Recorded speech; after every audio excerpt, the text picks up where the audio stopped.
hey Sam. Long time no see. Yeah. What have you been up to? Still living with Ma. Old ball and chain, you know how it is. But I'm thinking about getting the band back together. Nice, yeah, I've just been hosting a cooking show. I heard Kyle and Hunter have like the last blockbuster and they're doing like a bunch of movie reviews. Cool. Do you have any idea what Connor and Brittany are up to? Yeah, I think they're anchoring the 6 o'clock news. What time is it? Oh, it's like 6 o'clock now. Their show's starting like right now, and my ma just made a fresh pot of KD. You in? Yeah, sure.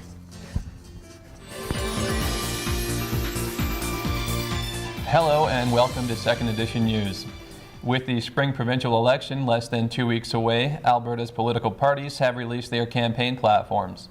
These include their policies regarding post-secondary education in the province. Noteworthy in the Progressive Conservative plan is the 4.1% decrease in the post-secondary funding tabled in their 2015 budget. This decrease to the Campus Alberta base grant would come over 2 years. The PCs say that the $50 million withdrawal from the Alberta's access to the Future Fund will help ease the transition. The New Democrat Party, meanwhile, says it will reverse the PC education cuts, implement a tuition freeze, and roll back PC market modifier fees. They also promised to reinstate the summer temporary employment program. The program, which would create 3,000 jobs for students in the summer, was canceled by the PCs in 2013. The Wild Rose Party plans to limit all post-secondary tuition and fee increases to the rate of inflation. They also announced a program that would forgive 50% of the graduate student loan for working in that area. Additionally, they expressed plans to address labor shortages by locating high schools and trade schools on the same site. The Liberal Party stated an ambitious goal of cutting post-secondary tuition across Alberta by 1/3. They also support the removal of market modifier and non-instructional fees and would instead deliver one-time capital funding packages to universities that face chronic underfunding. Here's a look at the current party representation in the province. Advance polls open on April 29th and election day is May 5th. With the semester winding down and exams beginning, NAIT students and staff are learning to meditate in order to mediate their stresses.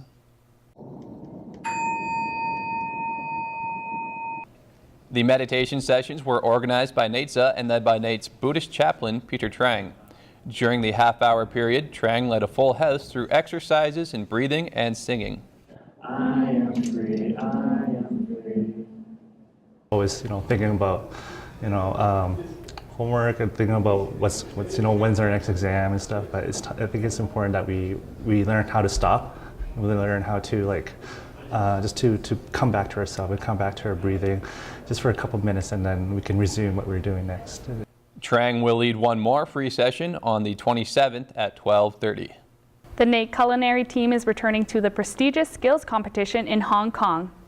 The Hong Kong International Culinary Classic is part of the HOFEX 2015, which is the largest food and hospitality trade show in Asia. NAIT last competed in 2011, where the team won 4 gold, 8 silver, and 8 bronze medals. The team members were selected back in January and were determined by a cook-off. The selected students have since been preparing for the international event. They have a home assignment, and some of the students are working also. So they also learn how to time management, so not to miss the school, not to miss the assignment, and keep working it and keep practicing it. So it's a very motivative factor for them to be able to compete. Students, coaches, and manager Vinod Varshni are off to the competition, which begins May 6th. Local high school students will be competing for provincial titles after taking home medals in the Regional Skills Canada competition here at NAIT on the weekend.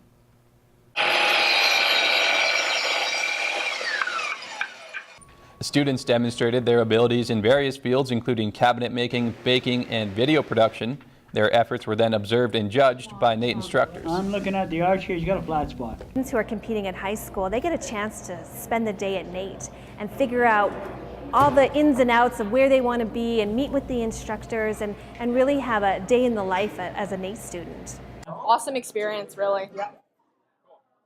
The gold, silver, and bronze medalists will take part in the provincial finals on May 13th and 14th at the Edmonton Expo Centre. Sexual Exploitation Awareness Week is taking place in Edmonton.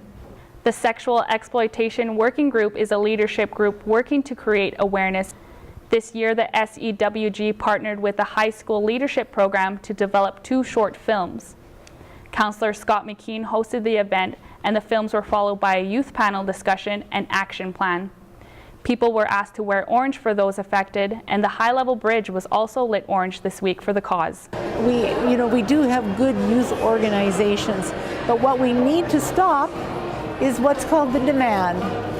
That's what needs to change. The goal for the SEWG is to raise awareness and educate the public about sexual exploitation and sex trafficking. Well, that's it for news. Now Shay joins us with sports. So Shay, I hear there's an old crosstown rivalry brewing up. Yeah, that's between the Nadukes and the U of A Golden Bears. I'll have that classic rivalry and more coming up in sports. The Colorado Mammoth are right behind the Edmonton Rush in the standing. With a Rush win, they can clinch top spot in the NLL West Division. Pick it up here in the first quarter. It's Jeremy Noble with the shot. That will just squeak between the legs of Aaron Bold. It's 1-0 for the Mammoth. We're still in the first. Greer is taken down hard, but still manages to get the ball over to Ben McIntosh. He scores, tying the game up at 1. And here come the Rush once again. It's Mark Matthews over to Zach Greer. He powers through and scores. The Rush lead 4-2 at the end of the first. Second quarter we go now. Mammoth are in some penalty trouble, and the Rush wastes no time on the power play. It's Eric Church who finds Zach Greer in the slot, and he fires it home for the hat trick. Rush lead 5-3.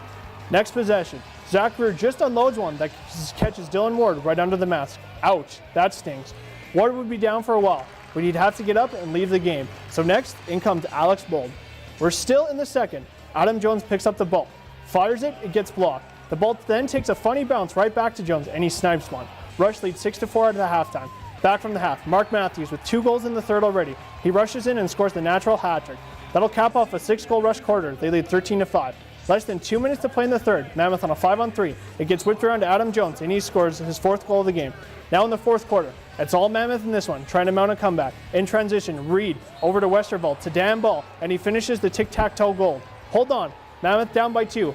They pull the goalie, it's 6-on-5. It's Adam Jones scoring his 7th goal of the game. Mammoth are down by 1. They pull the goalie for the extra attacker again, and it's Adam Jones with a game-tying goal on his stick. He just misses and fired in wide. The Rush would hold on to clinch the NL West Division. They win the 13-12 thriller. Rush defender Jeff Cornwall talked about after the game how much it means to win the West Division title. It means a lot. We've been working really hard to build this group, and we've been progressing to the point where we think that we're very deserving of our spot in first place. However, being first place, it doesn't mean anything in the long run. With the CFL preseason about to kick off, you will be seeing more of the Edmonton Eskimos around in the community. It was really cool. I thought I was going to be late and miss them because we went shopping. The Eskimos staff, cheer team, wide receiver Nate Kuhorn, and linebacker Nathan Kenya were all in hand for the Eskimos National Volunteer Week at the Stollery Hospital. The kids got to interact and meet with the Eskimos, sharing stories about each other. The Eskimos signed mini football and gear for the kids. Wide receiver Nate Kuhorn decided to have some fun with the kids and started a pickup game of catch at the hospital. The Eskimos are striving to make a positive and meaningful impact in and around the community. It just gives me lots of energy. It just makes me want to keep on talking and hanging out with the kids, because not only are we making their day, they're making our day too. The Nadukes and the U of A Golden Bears are trying to bring back the Ronald McDonald Cup.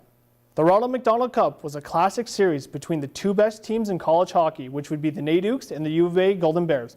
The Ronald McDonald Cup was to raise money for the Ronald McDonald House. The first Ronald McDonald Cup was played in 1985 at the Air Cam Arena. There were 7 cups played between 1985 and 1991. The Nadukes would win the first 2 cups, with the U of A Golden Bears taking the other 5. More than 13,000 people attended these cup games. The Ukes will be playing in the U of A tournament in the fall. Depending on how these games go, we could see the cup being held in the near future. Well, that's all we have for news and sports. Thank you for joining us. Connor, how's it going? Good. Dude, we're getting the band back together. What? Yeah, man, you have to join up. The band back? Man, I make 50 grand a year now. I'm a news guy. At least a 2011 Corolla. Can't help you. Why not, man? We could be so much more successful. You have to join up. Sorry, dude. My life is sick.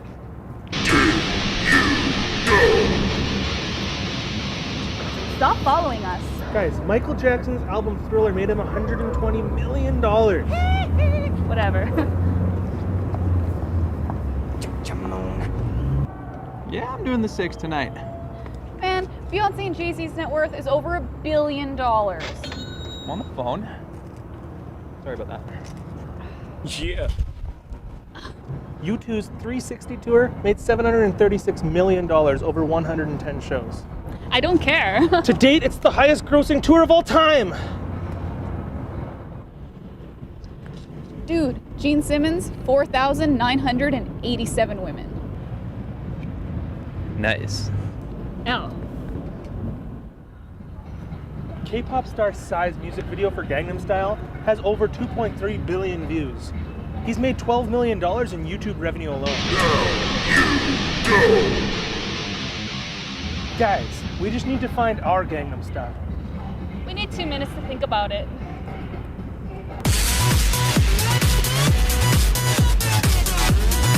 NR92.com, bringing you all of the Ooks action. Join us and cheer on your Ooks as they battle their rivals. Tune in from anywhere on NR92.com or with the TuneIn app. Fast-paced Ooks action on NR92.com, the station for the students. This is the new music nooner. Fresh. This is the new music nooner. Local. This is the new music nooner. First. NR92 New Music Nooner, weekdays at 12:30. Fresh, local, first.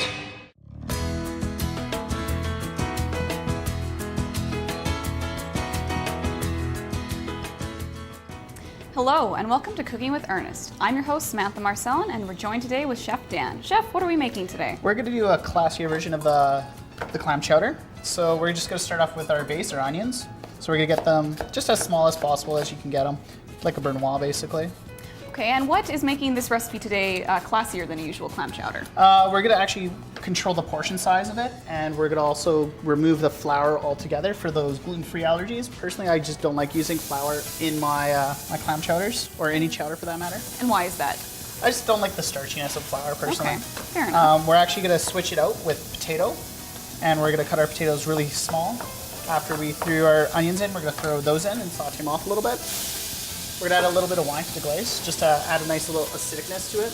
What kind of wine are you using? Just a plain white wine. Also, we're going to add some stock and some salt and pepper.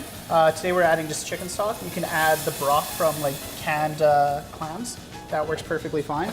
Do you recommend canned clams or fresh clams for this recipe? Either or works really well. Basically now we're just going to boil it, and then we're going to add a touch of cream, and then we're going to put it into a Vitamix blender or a hand blender or food processor at home to get it nice and smooth. And then while that's done, we're going to start on the main part, so our base of it. So we're going to have some pepper for color garnish for our clam chowder. What else would you recommend for garnish for this dish? Potatoes are a really good clam chowder thing. Some clams we're going to actually have added onto it. These are just frozen clams that we brought in. And also some potatoes, which we pre-cooked. So we're going to actually just stick everything all at once into our pan with a little bit of oil. And how do you know when the clams are done? Usually clams open up, and once they open up, they're really good to go and ready. So we'll also add a little bit of more wine, and this will go on the bottom of our plate. After we buzz our soup, you just pour it in, and you're good to go. And I see you're using just a little salt and pepper. Would you recommend anything else for garnish? Salt, pepper, thyme. It's all up to personal preference. Well, that smells fantastic. For this recipe and more, you can visit natenewswatch.ca and click on the second edition tab.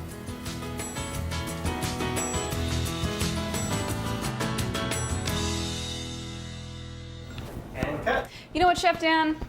I quit. But I was going to promote you to pastries.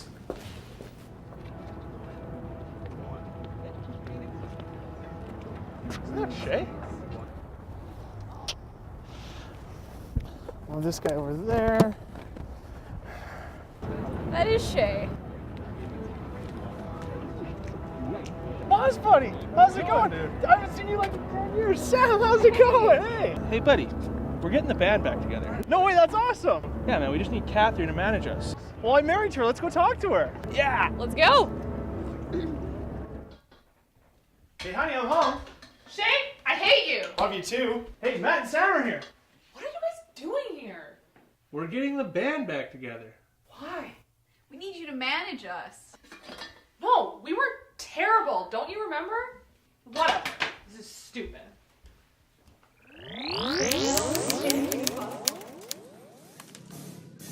Wow, we were really bad.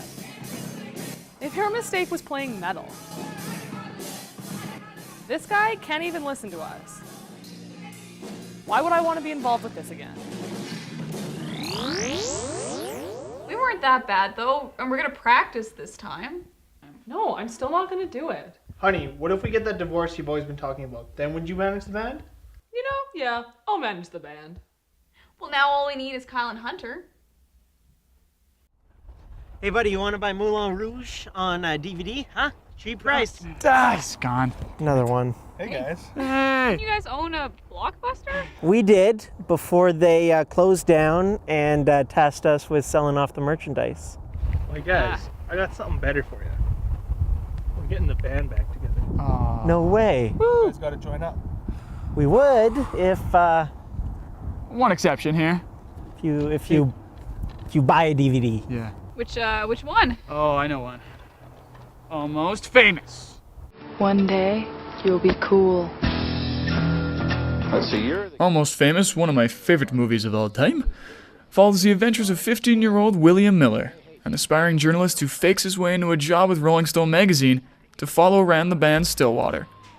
The story is loosely based on director Cameron Crowe's adventures that he had when he was a journalist with Rolling Stone, and the movie won an Academy Award for Best Original Screenplay. Our home. It stars the former professional skateboarder Jason Lee, as well as Kate Hudson, who was nominated for Best Supporting Actress for her portrayal as Penny Lane. The movie also makes many references to bands that originated in the 70s, including one of my favorites, The Who, and the other favorite, well, the Eagles. Almost Famous used more than $3.5 million alone just for the musical soundtrack. Oh man, you made friends with them. Well, it was fun.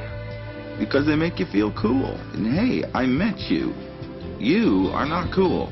I really enjoyed this movie. It had a certain je ne sais quoi about it. And overall, 4.5 tour buses out of 5. Well, as a musician, I really did enjoy this film. I loved every character in it. It's a really believable film. And definitely gonna give it 5 tour buses out of 5. How's everybody doing tonight? Get off the stage. Good. We are Matt Maswich and the second edition band. Ben, don't you think we're past that though?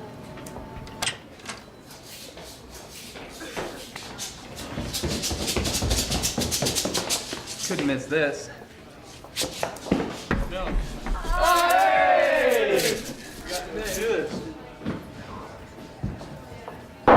We have a name change to announce. We are now the Nate News Watch Band. 1, 2, 1, 2, 3, 4.